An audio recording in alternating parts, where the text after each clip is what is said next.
ভেবে দেখবেন যত মাস যায় তত কিন্তু আপনার অবস্থার পরিবর্তন হতে থাকবে যদি আপনার টাকা জমানোর অভ্যাস থাকে। আজ হয়তো ভর্তাবাজি খেয়ে কষ্ট করে টাকা জমাচ্ছেন, তবে যত মাস যাবে আপনার এই কষ্টটা কিন্তু আর থাকবে না, বরং আপনার পরিবারের আর্থিক অবস্থার পরিবর্তন হতে থাকবে। এবং একটা সময় দেখবেন হয়তো এভাবে ভর্তাবাজি খেয়ে আপনাকে আর দিন পার করতে হচ্ছে না। তাই প্রতিটা মাসকে কাজে লাগান। মাসের শুরুতেই বাজেট করে খরচ করুন, আর ইনকামের অল্প কিছু অংশ হলেও জমা করে রাখুন। দেখবেন আস্তে আস্তে নিজের পরিবারের অবস্থান বা নিজের পরিবারের আর্থিক অবস্থার পরিবর্তন নিজের চোখেই দেখতে পাবেন। তাই আজকে আপনাদের সাথে শেয়ার করব একদম নিম্ন আয়ের যারা মানুষজন আছেন এবং প্রতিদিন যাদের ইনকাম কিন্তু মাস শেষে অন্তত 15 থেকে 18 হাজার টাকা ইনকাম আছে, তারা কিভাবে বাজেট করবেন এবং প্রতিদিনের ইনকামকে কাজে লাগিয়ে কিভাবে বাজেট করে সুন্দর করে সংসার ম্যানেজ করবেন এবং সেই সাথে কিছু টাকাও জমাবেন। এবং নিম্ন আয়ের মানুষজন ইনকামের কিছু অংশ কিভাবে জমা করে রাখবেন এবং বাজেট করে খরচ করবেন। So hello everyone, good morning. কি অবস্থা, কেমন আছেন সবাই? আশা করছি যে যেখান থেকে আজকের ভিডিওটি দেখছেন সকলে খুব ভালো আছেন। বাংলাদেশের ছোট্ট নগরী আর আমার একান্ত প্রিয় প্রাণের শহর বরিশাল থেকে বলছি। নতুন আরো একটি সুন্দর দিনের সাথে শুরু করছি আজকের ব্লগটি। আর পুরো ব্লগটি জুড়ে থাকতে পারেন আমার সাথে, আই হোপ আপনাদের ভালো লাগবে। আর এই যে ভিডিওর শুরুতেই কিন্তু একদম মেলার কিছু অংশ, মানে শুভ নববর্ষে যে আমাদের এখানে যেভাবে মেলা হয়, তো বরিশালের এই মেলার কিছু অংশ আপনাদের সাথে শেয়ার করছিলাম। আর মেলা আসলে এমন একটা জিনিস যে বাচ্চারা আসলে বাঁশি না কিনলে মেলা কিন্তু সম্পূর্ণ হয় না, এমন মনে হয় আমার কাছে। তো এই কারণে কিন্তু আমার ছেলেকে মানে মেলায় ঢুকিয়ে কিন্তু বাঁশি কিনে দিলাম। আর এই যে একটা দোকান প্রায় ফাও, এই দোকানটার নামটা আমার এত ভালো লাগছে, মানে এত হাসি পাচ্ছিল দেখে, মানে এই জন্য আর কি ভিডিও করে নিচ্ছিলাম। আর এখানে তারপর হচ্ছে আমরা কিছু চিপস, মানে যে চিপস গুলো খেলে একদম ধোঁয়া বের হয় মনে হয় সিগারেট খাচ্ছি, তো এরকম একটা চিপস দেখে ভাবলাম একটু ট্রাই করি, যেহেতু কখনো এগুলো ট্রাই করা হয়নি আর আমার মেয়েও বায়না করছিল। তো বাচ্চাদের আবদার পূরণে আর কি একটু মেলায় ঘুরলাম, এটা সেটা কিনলাম, খেলাম, এই আর কি অবস্থা। তো এবার বলি, যারা এই মুহূর্তে ভিডিওটি দেখছেন অথচ লাইক দিতে ভুলে গিয়েছেন, প্লিজ আপুরা কষ্ট করে একটু চেক করে একটা লাইক দিয়ে দিবেন। আসলে আপনাদের একটা লাইকের মাধ্যমে, আপনাদের একটা কমেন্টের মাধ্যমে কিন্তু আমার কাজ করার উৎসাহ অনেক বেশি বেড়ে যায়। তো এই কারণেই সবসময় বলি যে কষ্ট করে একটু লাইক দিয়ে দিবেন। আপনাদের একটা লাইকের মাধ্যমে আমার কাজের উৎসাহ এবং এই ইউটিউবে কাজ করার সার্থকতাও কিন্তু অনেকটা মানে বেড়ে যায়। আর আপনাদেরকে কিন্তু সুন্দর সুন্দর কাজ উপহার দেওয়ার জন্য অনুপ্রেরণা পাই। এবং যদি কেউ আমার চ্যানেলে নতুন হয়ে থাকেন তাহলে কিন্তু চ্যানেলটি সাবস্ক্রাইব করে আমার ছোট্ট চ্যানেলটি পাশে থেকে যেতে পারেন। এবং যদি আপনাদের ভালো মন্দ কিছু বলার থাকে তাহলে কিন্তু কমেন্ট সেকশনে আমাকে জানাতে ভুলবেন না। এছাড়াও কিন্তু অনেক আপুরা প্রতিনিয়ত কমেন্ট করে অনেক সুন্দরভাবে আমাকে সাপোর্ট করেন, সেই সব আপুদের কাছে আমার কৃতজ্ঞতার তো শেষ নেই। তো আপুদের কাছে কিন্তু অনেক কৃতজ্ঞতা এবং আপুদেরকে মন থেকে অনেক অনেক ভালোবাসা জানাচ্ছি। তো গত ভিডিওতে দেখলাম একটা আপু রুমা বেগম আইডি থেকে কমেন্ট করে বলেছিলেন কাজ নাই, আহ, কি খেয়ে চাল কিনবো কি দিয়ে, বাতাস খেয়ে থাকবো মনে হয়। তো আপু আপনাকে আমি বলছি আসলে কাজ নাই এমন না, আপনার হয়তো ব্রেন নাই, না হলে আপনি বুঝতে পারতেন। আপনারা তো আসলে বাচ্চা না যে আপনাদের হাতে ধরে বাচ্চাদের মতো ক খ সরে সরা শিখাবো। তা আমি কিন্তু গত ভিডিওর বাজেট প্ল্যানে আপনাদের দেখিয়েছিলাম যে আমি কিন্তু 15,000 টাকার মধ্যে 3,000 টাকা ধরেছি মুদি বাজারে। তো এবার আপনারাই বলেন আপু, 3,000 টাকার মুদি বাজারের মধ্যে ওইখান থেকে কি চাল কেনা যায় না? একটা ছোট পরিবারের জন্য কিন্তু 800 থেকে 1,000 টাকার চাল কিনলে হয়ে যায়, মানে 10 থেকে 15 কেজি। তো সেইখানে কিন্তু মুদি বাজারে আমি 3,000 টাকা ধরেছি, যাতে যার মধ্যে কিন্তু ওই মুদি বাজার বা শুকনো বাজার যেটাই বলেন ওটার মধ্যেই কিন্তু আমি চাল ধরেছি। তো ওইখানে কিন্তু এই কারণে আমি ওইভাবে কিন্তু বুঝিয়ে বলি নাই। যারা আমার রেগুলার ভিউয়ার আছেন তারা কিন্তু মুদি বাজার ধরলেই কিন্তু বুঝতে পারেন যে ওই মুদি বাজারের মধ্যেই কিন্তু চালের টাকাটা ধরা থাকে, মানে 800 থেকে 1,000 টাকা কিন্তু ওই মুদি বাজারের মধ্যে চালের টাকাটা ধরা থাকে। তো এটা তো এইভাবে একদম ক খ সরা হাতে ধরে বোঝানোর কিছু নাই। আমি কিন্তু দেখা যায় বাজেট ভিডিও করলে এমনি ভিডিও অনেক বড় হয়ে যায়, তারপর সেইখানে যদি আমি আপনাদের ওইভাবে হাতে ধরে বোঝাতে যাই তখন কিন্তু ভিডিও আমি 20 মিনিটেও শেষ করতে পারি না। এই কারণে কিন্তু আমি কিন্তু মুদি বাজার ওইখানে 1,000 টাকা সংক্ষেপে বুঝিয়ে দিয়েছি। তারপর আপু আপনি সম্পূর্ণ ভিডিও মনোযোগ সহকারে না শুনে কেন এই ধরনের কমেন্ট করলেন আমি জানি না। আমি আপনাদেরকে সবসময় বলি যাদের আমার বাজেট একদমই পছন্দ হবে না বা আমার ভিডিও ভালো লাগবে না তারা ভিডিওগুলো ইগনোর করবেন। আমি কিন্তু জোর করে কাউকে ধরে রাখতে পারবো না, আর জোর করে ধরে রাখতে আমি চাইও না। যাদের আমার ভিডিও ভালো লাগবে, মন থেকে ভালোবাসা দিবেন, তারাই কিন্তু আমার চ্যানেলে আমার ভিডিওগুলো দেখবেন। তো তারপরেও আপনারা কেন যে কোথা থেকে আজাইরা এইসব কমেন্ট করেন বুঝি না। তো যাই হোক, তারপর একটা আপু আছে তানিয়া তন্নি আইডি থেকে একটা আপু কিন্তু কমেন্ট করে বলেছিলেন, আপু আপনার বাবার বাড়ি কোথায় বা আপনি কিভাবে বাজেট করা শিখলেন। তো আপুটা কিন্তু আমাকে সেই শুরু থেকে একদম অনেক সাপোর্ট করেন এবং আপু কিন্তু এখন মানে অনেক আপুরাই কিন্তু আমার সম্পর্কে জানতেও ইন্টারেস্টেড। আর আমি কিন্তু এই চ্যানেলটা করেছিলাম নিজেকে প্রকাশ করার জন্য, নিজের লাইফস্টাইল নিজের কথাগুলো বলার জন্য। তো আপুদের বিভিন্ন সমস্যার সমাধান করতে গিয়ে দেখা যায় সবসময় কিন্তু এগুলো বলা হয় না।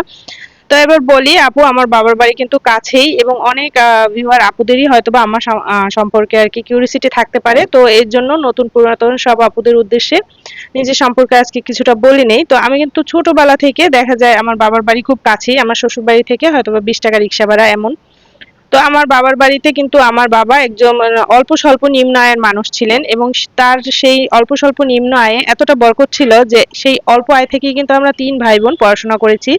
এবং দেখা যায় কি ওই অল্প আয় থেকে আমার মা কিন্তু টাকাও জমিয়েছেন আমাদের ভবিষ্যতের জন্য। যেহেতু জানেন আপনারা হিন্দুদের বিয়ে দিতে গেলে কিন্তু অনেক মেয়ের বিয়েতে খরচ।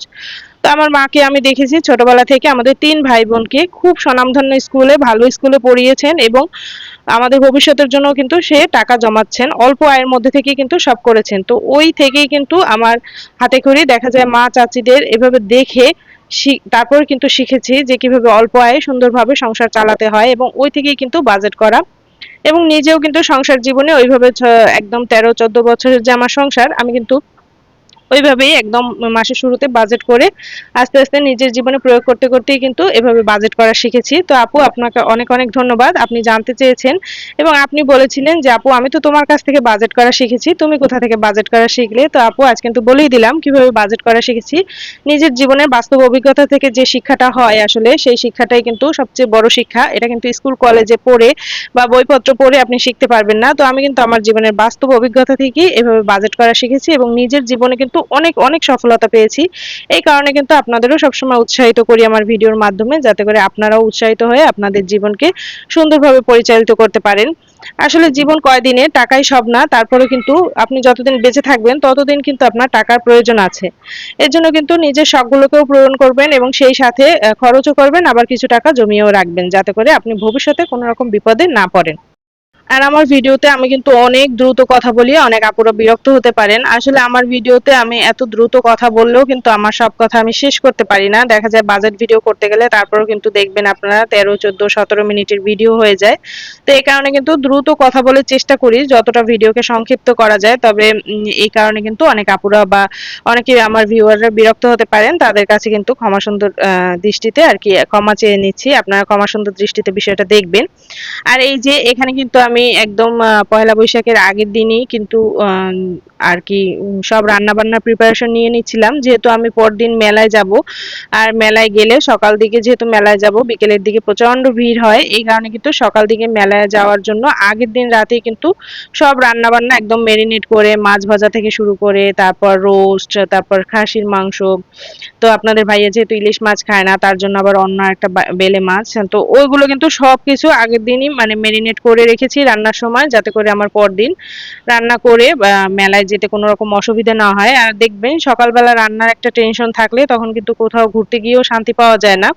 তো এই কারণে সকালবেলা যেহেতু মাছ ভাজা দিয়ে পান্তা ভাত খাওয়া হবে, তারপর আবার বড়া ভাজার জন্য একটু আম দেখা যায় ডালও ব্লেন্ড করে রেখেছি। আর অন্যান্য রান্না-বান্নার প্রিপারেশন নিয়ে নিয়েছি যাতে করে সকালবেলা একদম 10 টার মধ্যে সব রান্না-বান্না সেরে আমি মেলায় যেতে পারি।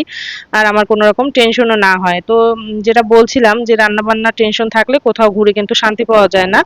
এই কারণে কিন্তু কোথাও ঘুরতে গেলে বা সকালবেলা কোথাও যাওয়ার থাকলে আমি কিন্তু আগের দিন রান্নাবান্নার প্রিপারেশন এভাবে নিয়ে তারপর নরমাল ফ্রিজে রেখে দিই। তা আপনারা কিন্তু চাইলে যেসব মায়েরা খুব ব্যস্ত থাকেন বা অফিস করেন বা সকালবেলা বাচ্চাদের নিয়ে দৌড়াদৌড়ি করেন তারা কিন্তু এভাবে আগের দিন মানে ম্যারিনেট করে আপনাদের সময় সুযোগ বুঝে রেখে দিতে পারেন যাতে করে পরদিন খুব সহজে রান্নাটা হয়ে যায়। আর আমাদের মহিলাদের রান্নাবান্না এমন একটা টেনশন, এমন একটা প্যারা, দেখা যায় যে রান্নাবান্নাও করতে হবে আবার সব কাজও সামলাতে হবে। এই কারণে কিন্তু সবসময় একটা টেনশন থাকে। বিশেষ করে আমার তো সবসময় একটা টেনশন হয় কোথাও গেলে যে কখন রান্না করব, কখন রান্নাটা শেষ করব, কি রান্না করব। তো এই কারণে কিন্তু আমি আগের দিনই মানে কোথাও যাওয়ার থাকলে এই সমস্যাগুলো আর কি সমাধান করে রাখি যাতে করে টেনশনটা না হয়। তো এবার বলি, অনেক আপুরা আছেন খুব অল্প ইনকাম বা প্রতিদিনের ইনকাম, তো অল্প ইনকাম যাদের একদম, তো তারা হচ্ছে মাসের শুরুতে আপনার ইনকাম যেমনই হোক, আমি কিন্তু সবসময় বলি আপনার ইনকাম 5,000 টাকা হোক, ওই 5,000 টাকার মধ্যে আপনি বাজেট করে রাখবেন। যার যেমন আয় তার তেমন খরচ। তো আপনার 5,000 ইনকাম হলে আপনি দেখবেন হয়তোবা 4,000 4,500 টাকার মধ্যে আপনি আপনার সংসারটা ম্যানেজ করবেন। তারপর বাকি 500 টাকা হলেও জমিয়ে রাখবেন। তো মাসের শুরুতেই ইনকাম যেমনই হোক, ওই ইনকামের মধ্যেও আপনার সংসারে কোনটা কোনটা প্রয়োজন, ওই প্রয়োজনীয় জিনিসগুলো আর কি বাজেট করে রাখেন যে আপনার মাসের শুরুতে এটা এটা কিনতে হবে। তারপর আপনি বাকি টাকাটা বা আয়ের কিছু অংশ, অল্প কিছু অংশ হলেও জমা করে রাখুন। তাহলে দেখবেন আপনার ইনকামে বরকত পাচ্ছেন এবং টাকাও জমাতে পারছেন, আবার অল্প অল্প ইনকামের মধ্যে সংসারও সুন্দরভাবে চালাতে পারছেন।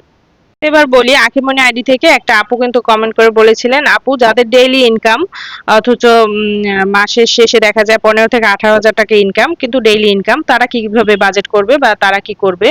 তো আপুর উদ্দেশ্যে কিন্তু আজকের ভিডিওটা সাজিয়েছি। এছাড়াও কিন্তু ফিরোজ আলম আইডিম থেকে একটা আপু বলেছিলেন 15,000 টাকা ইনকাম, তারপরও আপু আসলে কোনোভাবেই দেখা যায় একটা ড্রেসও কিনে না, বাচ্চাদের প্রাইভেটও দিতে পারে না, অথচ কিন্তু তারপরে কোনোভাবে টাকা জমাতে পারে না। তো আপু বলছিলেন যে আপুর সংসারে আর কি ওষুধ বিশুধ এটা সেটা খরচ হয়ে যায়। তো আমি জানি না আপু সংসারে এত কিভাবে খরচ হয়। 15,000 টাকা কিন্তু একদম কম কথা নয়। তো 15,000 টাকা ইনকামে একটা সংসার কিন্তু সুন্দরভাবে চলে যাওয়ার কথা। তো আপু আপনি যেহেতু ডিটেলসে সবকিছু জানাননি, এই কারণে কিন্তু আমি আসলে আপনার বাজেটটা ওভাবে করে দিতে পারছি না। আপনার কত টাকা বাসা ভাড়া, আপনারা যারাই বাজেট চান, বাসা ভাড়া কত, বাচ্চা কয়জন, তারপর বাচ্চাদের পড়াশোনার পিছনে কি পরিমাণ খরচ হয়, ওটা ডিটেলসে জানিয়ে দিবেন, তাহলে কিন্তু আমার বাজেট করতে সুবিধা হবে। তো আপু এই কারণে আমি কিন্তু ওভাবে বাজেটটা করতে পারছি না। তবে আকিমনি আইডি থেকে যে আপুটা কমেন্ট করেছিলেন যে আপু তার হচ্ছে 18,000 টাকা বা 15,000 টাকা ইনকাম, তো আমি ধরেই নিচ্ছি আপু আপনি ধরবেন 15,000 টাকার উপরে যে আপনার ইনকামটা, সেই ইনকামটা আপনি জমাবেন। তো এই কারণে 15,000 টাকার মধ্যে আপনি আপনার সংসারটা ম্যানেজ করার চেষ্টা করবেন। তো আপু বলেছিলেন যে আপুর হচ্ছে বাসা ভাড়া হচ্ছে আপুর 5,000 টাকা, ঘর ভাড়া এবং দোকান ভাড়া নিয়ে আর কি 5,000 টাকা আপুর বাসা ভাড়া চলে যায়। তো আপু আপনি হচ্ছে যেহেতু আপনি বলেছিলেন আপনার 5,000 টাকা হচ্ছে দোকান ভাড়া এবং ঘর ভাড়া মিলিয়ে লেগে যায়, কারেন্ট বিল হচ্ছে 1200 টাকা। তো আমি ধরলাম 5,000, কারেন্ট বিল 1200 টাকা, আর 3,000 টাকা ধরলাম মুদি বাজার। এবার হ্যাঁ, আপনার আবার বলবেন না চালের টাকা কোথায়, এই 3,000 টাকার মধ্যেই মুদি বাজার মানে শুকনো বাজার বা আপনার ঘরের যেসব বাজার আজার শুকনো বাজারগুলো লাগে, যেমন চাল ডাল তেল লবণ মরিচের গুঁড়ো হলুদের গুঁড়ো বিভিন্ন ধরনের মশলা, তারপর আলু পেঁয়াজ, এগুলো আপনারা এই 3,000 টাকার মধ্যে কিনবেন। বাকি যে 2,000 টাকা, বাকি 2,000 টাকার কিনবেন হচ্ছে মাছ মাংস। তো দেখা গেল এখানে কিন্তু আপনার বাসা ভাড়া আর মুদি বাজার মাছ মাংস মিলে কিন্তু 11,200 টাকা চলে যায়। এবার এই 11,200 টাকা কিন্তু আপনার দেখা যায় এই 15,000 টাকার মধ্যে চলে যায়। তারপর বাকি টাকা দিয়ে আপনি কিন্তু আপনার সংসারের অন্যান্য খরচ থাকতে পারে, তো ওই খরচগুলো করবেন। এবং আপনি দেখা যায় তারপরও কিন্তু দেখা যায় আপনি জমা 15,000 টাকার উপরে যা থাকলো তা তো আপনি জমা করবেনই। জমা হচ্ছে এখানে 18,000 টাকা, 3,000 টাকা। এছাড়াও আপনি এই খরচগুলোর মধ্যে থেকেও জমা করার চেষ্টা করবেন। যেমন আপনার 11,200 টাকা হচ্ছে আপনার দেখা যায় সংসারের খরচ, তারপর কিন্তু আপনার জ্বালানি খরচ থাকতে পারে বা টুকিটাকি অন্যান্য খরচ থাকতে পারে। তো অন্যান্য খরচ বাবদ ধরলাম 800 টাকা। এবং আপনার জ্বালানি খরচ এর কথা আপনি কিছু বলেননি, আমি জানি না আপনার জ্বালানি খরচ কেমন কি লাগে। তো আমি তারপরেও জ্বালানি, আপনি যদি কারেন্টের চুলাও ব্যবহার করেন তাহলেও কিন্তু 500 টাকা যায়। তো আপনার দেখা গেল এখানে 11,200, 12,500। তাহলে দেখেন এইখান থেকেও কিন্তু আপনার 12,500 টাকা হলো, এখান থেকেও কিন্তু আপনি প্রায় 15,000 থেকে 12,500 গেলে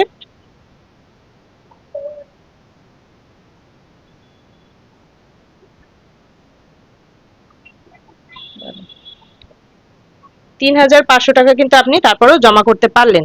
সরি, 3,000 না, 2,500 টাকা। তো আপনি কিন্তু এখানে দেখা যায় আরো 2,500 টাকা জমা করতে পারলেন।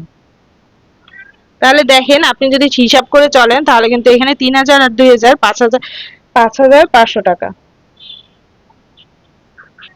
তো দেখা যায় 5,500 টাকা কিন্তু আপনি জমা করতে পারলেন। তবে এটা যদি আপনার একসাথে ইনকাম হতো তাহলে ভিন্ন কথা। এখন যেহেতু আপনার প্রতিদিনের ইনকাম, তাহলে আপনি যেটা করবেন, ধরেন প্রতিদিন আপনার হাজবেন্ড 500 টাকা ইনকাম করে আনে, এখন এই 500 টাকার মধ্যে আপনি 100 টাকা হচ্ছে জমা রাখবেন, শুরুতেই 100 টাকা জমা রাখবেন।